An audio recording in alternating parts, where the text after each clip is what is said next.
Imagine building a company from nothing. You spend years working on it, pouring your ideas, your time, and your energy into making it successful. The company grows. It becomes famous. And then one day you are forced out. The company you created no longer wants you.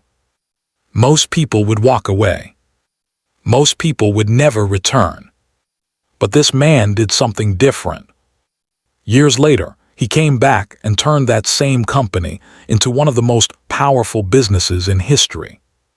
This is the story of Steve Jobs.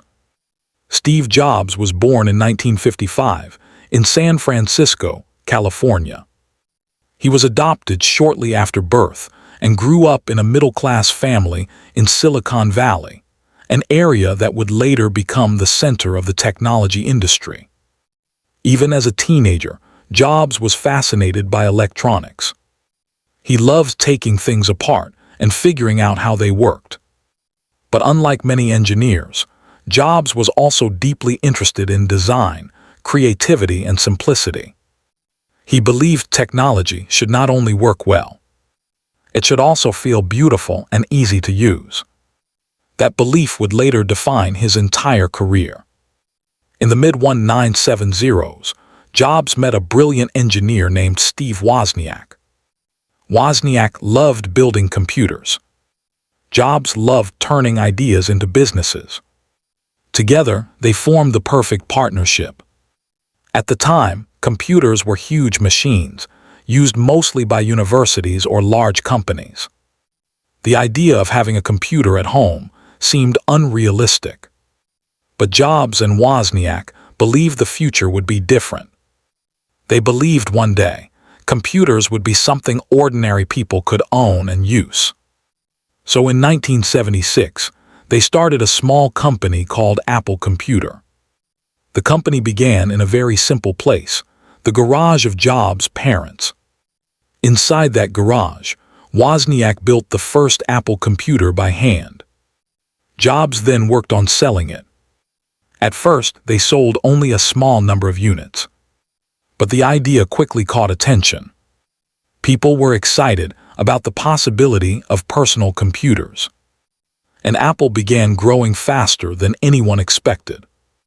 By the early 1980s, Apple had become one of the fastest-growing companies in the United States. Steve Jobs was only in his 20s, but he was already becoming a famous entrepreneur. Then Apple introduced a revolutionary product, the Macintosh computer. Unlike earlier computers, the Macintosh was designed for normal people. It had a graphical interface. Users could click icons using a mouse instead of typing complicated commands. The design was friendly, simple, and elegant. The Macintosh helped define what modern computers would eventually become. But success did not mean everything was perfect inside the company. Steve Jobs had a reputation for being extremely demanding. He pushed employees to work harder and faster. Sometimes he was difficult to work with. And conflicts between Jobs and Apple's leadership began growing. Eventually, the tension became too great. In 1985, the unthinkable happened. Steve Jobs was forced to leave Apple. The man who helped build the company was no longer part of it. He was just 30 years old. Many people believed Jobs' career was finished. But Jobs saw the situation differently. Later in life, he would say being fired from Apple was one of the best things that ever happened to him, because it gave him the freedom to start again. Soon after leaving Apple, Jobs created a new company called NeXT. NeXT focused on building powerful computers for education and research. The company introduced advanced technology, but the computers were expensive and sold in limited numbers. Financially, NeXT struggled. However, the technology developed at NeXT would later play a very important role in Apple's future. Around the same time, Jobs made another decision that seemed unusual. He bought a small animation studio from filmmaker George Lucas. At the time, the studio was not very successful. But Jobs believed computer animation had enormous potential. The company was later renamed Pixar. For years, Pixar struggled to make money. But the team continued improving their technology and storytelling. Then in 1995, Pixar released its first full-length animated movie. The film was called Toy Story. It was the first movie ever made entirely with computer animation. Toy Story became a massive success. Audiences loved the characters and the story. The movie made hundreds of millions of dollars.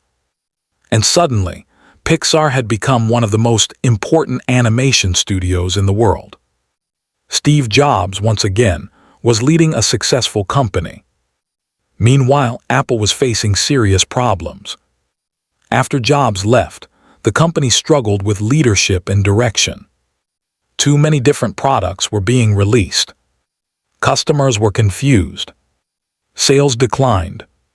Competitors like Microsoft were becoming stronger. By the late 1990s, Apple was losing money and was dangerously close to collapse. The company needed a solution. And surprisingly, the solution was the man they had pushed out years earlier. Apple decided to bring Steve Jobs back. At first, he returned only as an advisor. But soon, he took control of the company again.